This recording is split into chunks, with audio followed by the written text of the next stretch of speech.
50 থেকে 150% অফার। এমন ক্যাশব্যাক আর double offer দিয়ে ই-কমার্স সাইট এসপিসি ওয়ার্ল্ড গ্রাহকের কাছ থেকে হাতিয়ে নিয়েছে কোটি কোটি টাকা। ডেস্টিনির উচ্চ পর্যায়ের টিম লিডার মোহাম্মদ আলামিন নিজের এসপিসি ওয়ার্ল্ড চালিয়েছেন সেই আদলেই। প্রথম দিকে গ্রাহকরা পণ্য পেলেও দ্বিতীয় দফায় করা হতো নানা টালবাহানা।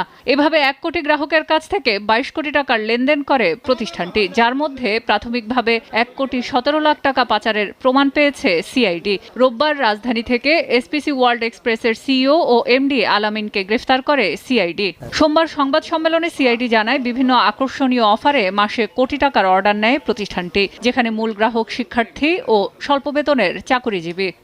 এর আগে তারা অ্যারেস্ট হয়েছিল ডিবিতে। তাদের বিরুদ্ধে ইতিপূর্বে ডেস্টিনি সহ আরও প্রতারণার অভিযোগে আরও 3টা মামলা আছে। আপনারা জানেন, ওই ডেস্টিনি 2000-এর আদলেই এই এসপিসি ওয়ার্ল্ডের কার্যক্রমটা তারা শুরু করেছিল। এতে ছিল আপনার 50% ডিসকাউন্ট সহ 100 থেকে 150% পর্যন্ত তারা বিভিন্ন অফার দিত। আলামিনের বিরুদ্ধে ডেস্টিনির মাধ্যমে অর্থ আত্মসাতের আগের 3টি মামলা রয়েছে। এছাড়া গ্রাহকের সাথে প্রতারণার অভিযোগ ও অর্থ পাচারের অভিযোগে আরও 3টি মামলা করা হবে বলে জানিয়েছে সিআইডি। সেলিয়া সুলতানা, সময় সংবাদ, ঢাকা। ই-কমার্স প্রতিষ্ঠান এসপিসি ওয়ার্ল্ড এক্সপ্রেসের সিইও আলামিন ও পরিচালক শারমিন আক্তারকে গ্রেফতার করেছে সিআইডি। রোববার সন্ধ্যায় রাজধানীর বেইলি রোড থেকে তাদের গ্রেফতার করা হয়। সোমবার এক ব্রিফিংয়ে সিআইডি জানায়, দীর্ঘদিন ধরে বিভিন্ন চটকদার বিজ্ঞাপন দিয়ে পণ্য বিক্রি করে আসছিল প্রতিষ্ঠানটি, কিন্তু শর্ত ভঙ্গের অভিযোগে বিভিন্ন থানায় এসপিসি ওয়ার্ল্ডের মালিকের বিরুদ্ধে 4টি মামলা হয়। পুলিশ জানিয়েছে, আলামিন একসময় ডেস্টিনির উচ্চ পর্যায়ের প্রশিক্ষক ছিলেন। প্রাথমিক জিজ্ঞাসাবাদে জানা গেছে, প্রতিষ্ঠানটির বর্তমান গ্রাহক সংখ্যা প্রায় 1 কোটি।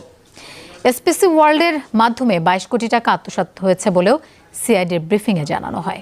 তাদের বিরুদ্ধে কলাবাগান থানায় ইতিপূর্বে মামলা হয়েছে এবং সেই মামলায় আমরা তাদেরকে অ্যারেস্ট করেছি 1 কোটি 17 লাখ টাকা লন্ডারিংয়ের অভিযোগে। এই টাকাটা তারা তাদের ব্যক্তিগত অ্যাকাউন্টে রূপান্তরে লেয়ারিংয়ের মাধ্যমে মানি লন্ডারিং অপরাধ করেছে। প্রথম দিকে তারা কিছু পণ্য পাবলিককে সরবরাহ করে, পরবর্তীতে যখন গ্রাহক সংখ্যা বেড়ে যায় এবং তাদের একটা নির্দিষ্ট অ্যামাউন্ট তাদের অ্যাকাউন্টে চলে আসে, তখনই তারা পণ্য সরবরাহ বিভিন্ন টালবাহানা করে মানুষকে সরবরাহ করেনি আর কি।